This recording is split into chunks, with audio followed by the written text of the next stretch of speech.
Okay, so we're going to be talking about my interview I was able to do with my grandfather, Dwayne Sykes.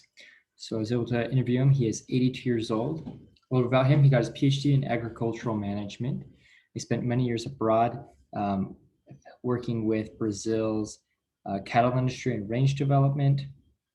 He's an outdoor enthusiast who's always been a big fan of hiking, and hunting have been his main outdoor activities. He likes to call himself a modern day Indiana Jones because he spent so much time exploring the Amazon with the native people, and he's now retired. So I was able to ask him 15 interview questions, of which I just have picked 3 out that kind of specify some things I wanted to discuss and share that I learned from him.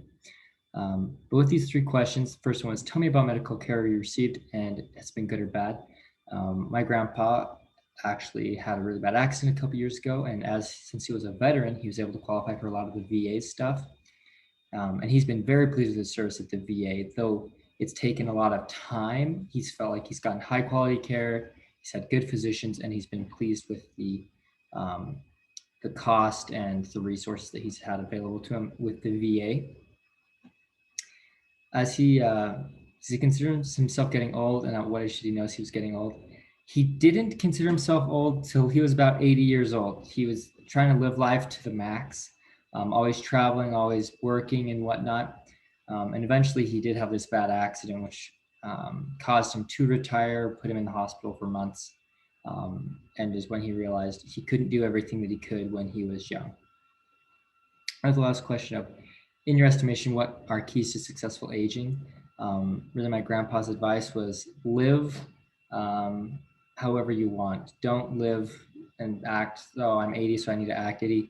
Live how you want to live and at that age, and don't let really age slow you down, was his thought on aging. So here was just a summary of some of the key questions that I'll talk more about as it relates to my reflection. So with the reflection, if we look, here's a list of 4 main things that I learned about my grandpa that stood out to me and things I was surprised. The first was related to his accident. This was a really key aspect where he talked about it was his life changing. It was kind of a light switch on that he had to slow down, he had to act his age, and he had to be more careful. And beforehand, I always thought that people overestimated the impact of falls and accidents on the elderly population, that they worried about driving when it was dark or slipping and falling, breaking a hip. I thought that was kind of over exaggerated, but after talking to my grandpa, I realized how much of a danger it really is. That he was in a ski accident, which caused a brain hemorrhage, which then a lot of other complications, and he was in and out of the hospital for a month, and we thought he was going to die. And so really that accident can be the catalyst in any further things.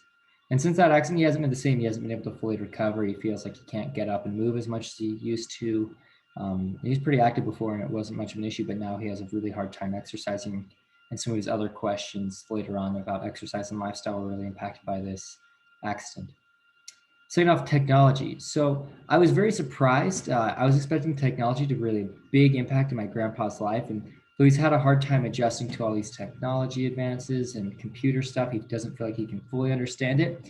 It didn't seem that much of an issue for him when I asked him about what he felt had kind of been most useful technology advance. He kind of just said farming equipment was what he was able to identify as that really made life easier for him.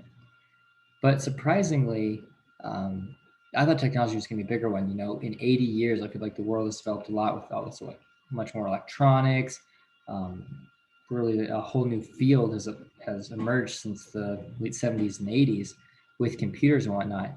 And my grandfather, though it's been so many inconveniences, he didn't seem to focus on that, where I thought it'd be a really big surprise. And then lastly, with regrets, he didn't seem to have a lot of regrets in life. He felt like he lived life to the fullest, where I was expecting him to say, I wish when I was younger I'd done more things or whatnot, or given advice on things he would have done differently, but he was very happy with his life and pleased with where he was at.